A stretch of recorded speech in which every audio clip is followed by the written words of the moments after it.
शकुनी की प्रतिज्ञा, कुरु वंश के विनाश की नींव।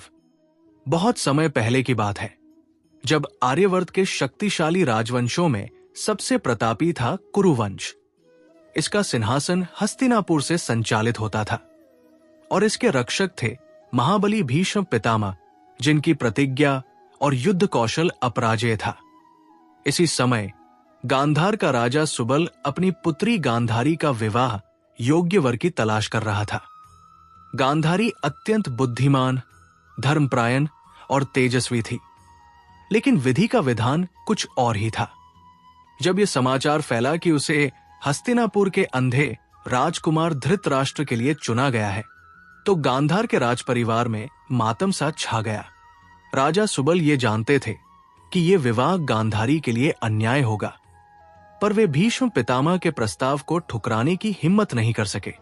भीष्म पितामह का प्रकोप और गांधार का विनाश।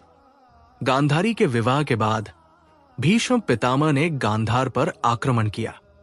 उन्होंने राजा सुबल और उनके पूरे परिवार को बंदी बना लिया। राजा सुबल, उनके पुत्रों और समस्त परिवार को कारागार में डाल दिया गया। इस बंदी गृह में एक भयंकर कृत्य हुआ। भीष्म पितामह ने आदेश दिया कि राजा सुबल के सभी पुत्रों को धीरे धीरे मार दिया जाए। हर दिन उनके एक बेटे को मार दिया जाता और परिवार को भूखा प्यासा रखा जाता। राजा सुबल ये देखकर असहनीय वेदना से गुजर रहे थे। जब कारागार में केवल सबसे छोटा पुत्र शकुनी बचा, तब राजा सुबल को समझ आ गया कि उनके परिवार का अंत निश्चित है। उन्होंने आखिरी बार भीष्म से विनती की, कम से कम मेरे एक पुत्र को जीवित छोड़ दो, ताकि वो हमारी विरासत को आगे बढ़ा सके। भीष्म ने उनकी ये प्रार्थना स्वीकार कर ली और शकुनी को छोड़ दिया, पर यह भीष्म की सबसे बड़ी भूल थी। शकुनी की प्रतिज्ञा, कुरु वंश के विनाश की नींव। राजा सुबल ने अपने मरने से पहले शकुनी से कहा, बेटा, हमने कभी हस्तिनापुर को नुकसान नहीं पहुंचाया, फिर भी उन्होंने हमें इस तरह मारा। याद रखना, ये अन्याय केवल हम पर नहीं हुआ, ये अन्याय धर्म पर हुआ है। मेरी अंतिम इच्छा है कि तुम हस्तिनापुर का नाश कर दो। शकुनी, जो पहले एक साधारण राजकुमार था, अब एक प्रतिशोध की ज्वाला में जल रहा था। उसने अपने पिता का हाथ पकड़कर प्रतिज्ञा ली, मैं कुरु वंश को मिटा दूंगा, उनकी जड़ें हिला दूंगा और उन्हें ऐसा दर्द दूंगा कि उनकी आने वाली पीढ़ियां भी इसे याद रखेंगी। इसके बाद राजा सुबल की मृत्यु हो गई और शकुनी को गांधार से हस्तिनापुर भेज दिया गया।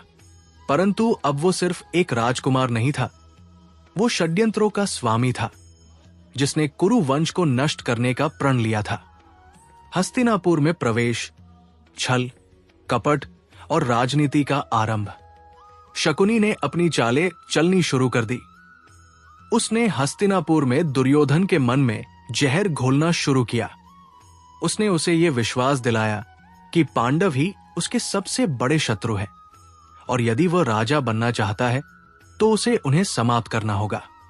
वो हमेशा दुर्योधन के कान भरता, भीष्म ने तुम्हारे पिता को राजा बनाया, परंतु वे पांडवों को तुमसे ज्यादा पसंद करते हैं। यदि तुम उन्हें नहीं मिटाओगे तो वे तुम्हें मिटा देंगे।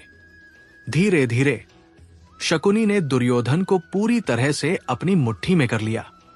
उसने उसे जुए का खेल खेलने के लिए उकसाया, जहां उसने अपने मायावी पासे से पांडवों को हराया और उन्हें वनवास भोगने के लिए मजबूर कर दिया।